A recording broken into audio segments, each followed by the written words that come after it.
क्या prime minister Shahbaz शरीफ prime minister Narendra Modi साहब को मुबारकबाद पेश करेंगे? पाकिस्तान पहले से ये कह चुका है कि जब तक मोदी है तो हमने तो ताल्लुकात ही रखने। ये कहा था ना, किसने कहा था? 10 साल तक अब भारत में नरेंद्र मोदी का तूती बोलेगा।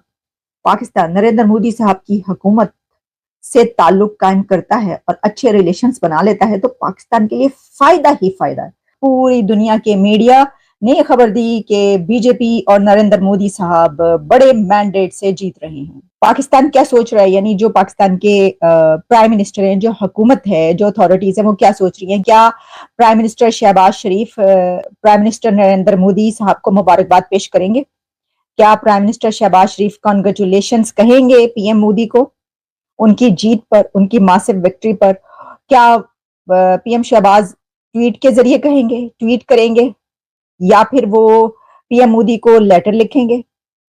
और फिर सवाल ये भी है कि पीएम मोदी को मुबारकबाद कौन देगा? हुकूमत देगी या एस्टैब्लिशमेंट देगी, यानी या दफ्तर खारजा की तरफ से मुबारकबाद दी जाएगी? ये भी तो समझ में नहीं आती ना, क्योंकि इंडिया ही ये कहता है और पीएम मोदी और उनके और मिनिस्टर्स ये कहते हैं कि समझ में नहीं आती कि बात किससे करें। हमें तो यही नहीं पता कि बात किससे करनी है, पहले ये तो फैसला हो जाए कि पाकिस्तान में बात किससे करनी है।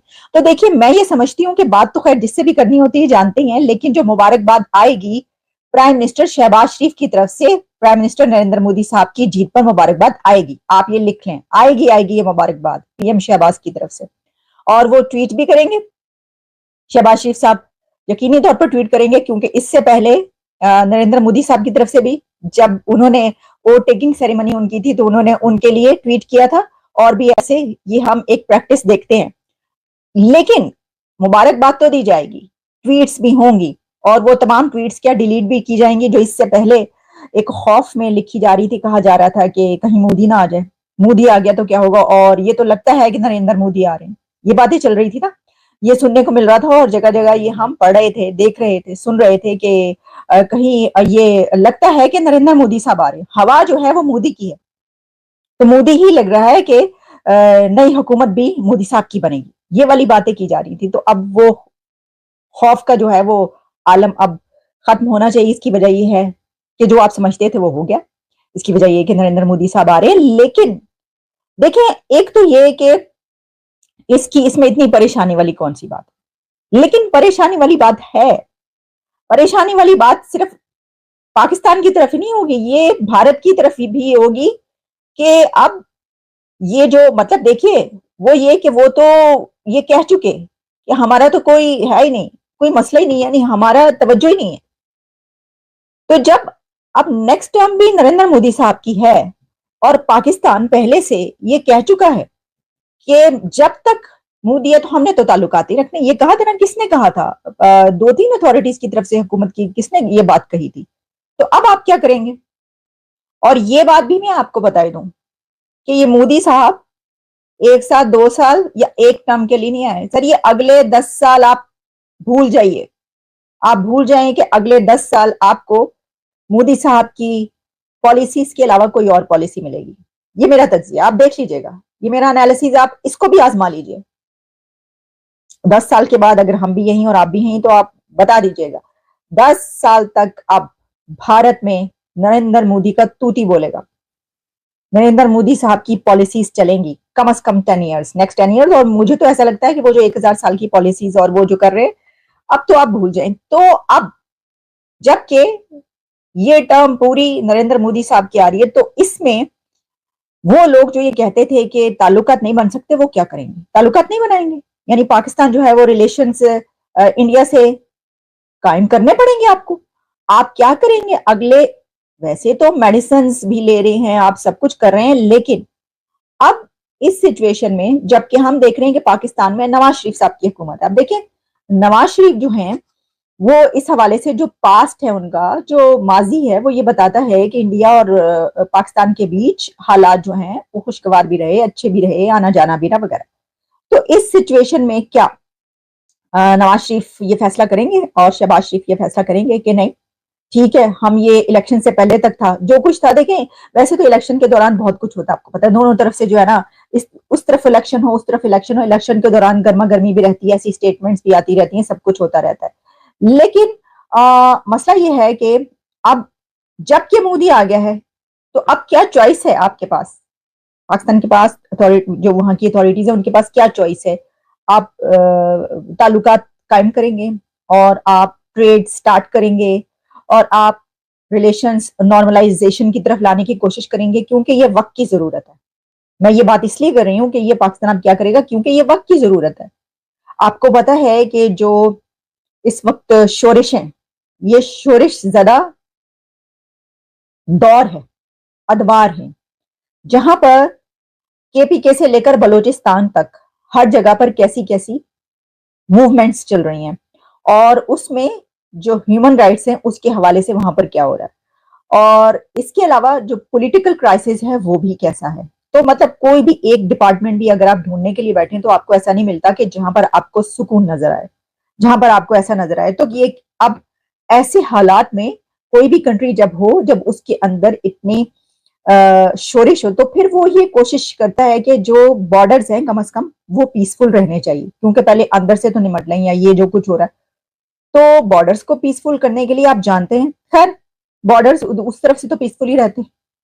उन्होंने जो, वो तो हमेशा से वो कहते हैं कि जनाब वो अमन और ये वाली बात की जाती है, वो तो पीसफुल रहना जो है वो तो आपके ऊपर है। लेकिन आप ये चाहते हैं, कोई भी कंट्री ऐसी सिचुएशन में जाता है कि उसके जो रिलेशन है वो दूसरे कंट्रीज के साथ, फॉरेन पॉलिसी उसकी अच्छी हो जाए। तो देखिए आप बड़े फायदा उठा सकते हैं। सबसे बड़ी बात इसके अंदर ये है कि अब इंडिया अगर यहां पर है तो अब वो वहां पर चला जाएगा, वो इस तरीके से फ्लाई करेगा। आप देखेंगे अगले 4-5 साल के अंदर कि इंडिया कहां पहुंच गया। तो ऐसे में तो फिर अगर कोई और ऊपर से ऊपर जा रहा है तो फिर आप नीचे से नीचे जा रहे हैं। आप नीचे से नीचे ना भी खुद से जा रहे हो, ऊपर जब अगला ऊपर से ऊपर जाएगा तो आप ऑटोमेटिकली नीचे से नीचे जाएंगे, अगर आपकी कोई डेवलपमेंट नहीं हो रही होगी।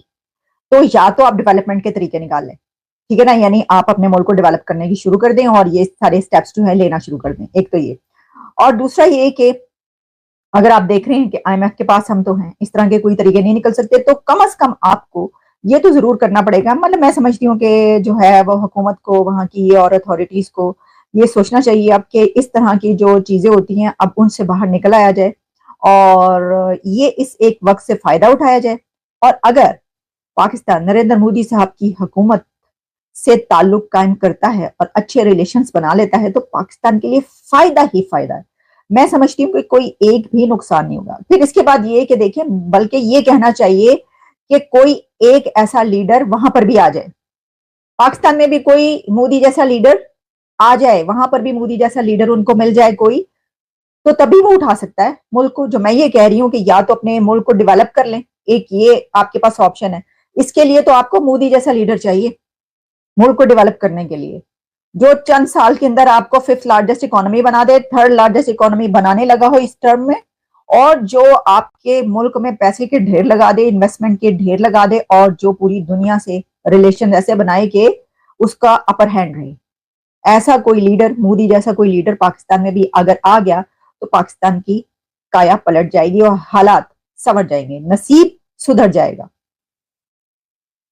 या फिर आप लर्न कर लें, भारत से लर्न कर लें, वहां की पॉलिसी से लर्न करें, और वहां के प्राइम मिनिस्टर से लर्न करें, नरेंद्र मोदी से लर्न करें, और देखें कि किस तरीके से सीख कर जो है आपको आगे बढ़ना है। देखिए ऐसी ऐसी तो कोई बात, ये कोई छोटा होने की बात नहीं होती। जब आप लर्न करने की बात होती है तो वो ये नहीं होती कि आप किसी से सीख कर जो है, और सीख कर ही बंदा, बड़े से बड़े लोग आप देखिए, उनके कोटेशंस उठाकर देखिए, वो अपनी जिंदगी के उस फेज में सीख रहे होते हैं जब आप कहते हैं हमें तो सब कुछ आता है। तो ये तो हमें तो सब कुछ आता है ही मरवाता है। इंसान को सारी जिंदगी सब कुछ नहीं आता। हाँ, अगर वो सीखता रहे, लर्न करता रहे, तो फिर उसको जो है वो सब कुछ आता भी है और वो फिर आगे भी बढ़ता है। तो ये है सिचुएशन। वहां पर तो जो है वो मोदी ने आना नहीं, मोदी तो भारत में ही है, भारत का ही है, और वहीं पर आएगा दोबारा भी अगर आएगा तो इसलिए खुद से अपनी पॉलिसीज को बेहतर बनाने के लिए मैं तो कहती हूँ कि अब ये जो हालात आ रहे हैं, पीएम शहबाज जब मुबारकबाद दें पीएम मोदी को, तो साथ ही कॉन्ग्रेचुलेट कहने के साथ साथ ये कहें कि आइए हाथ मिलाएं, आइए हम हाथ बढ़ाते हैं आपके साथ और अच्छे ताल्लुकात बनाते हैं। पहले ही जो दफ्तर खारजा है उसको भी, और जो दूसरी अथॉरिटीज उनको इसके लिए पहले ही तैयार हो जाना चाहिए कि अब हमने किस तरीके से इसमें करना है। वरना आप जानते हैं कि फिर आप खौफ के आलम में रहना चाहते हैं तो फिर ठीक है, ओके, फिर ये बातें करते हैं जो पहले हो रही है कि हाँ हाँ ये क्या हो गया, ओहो अब क्या होगा, ये तो लुट गए मर गए उनकी होने, अब क्या होगा।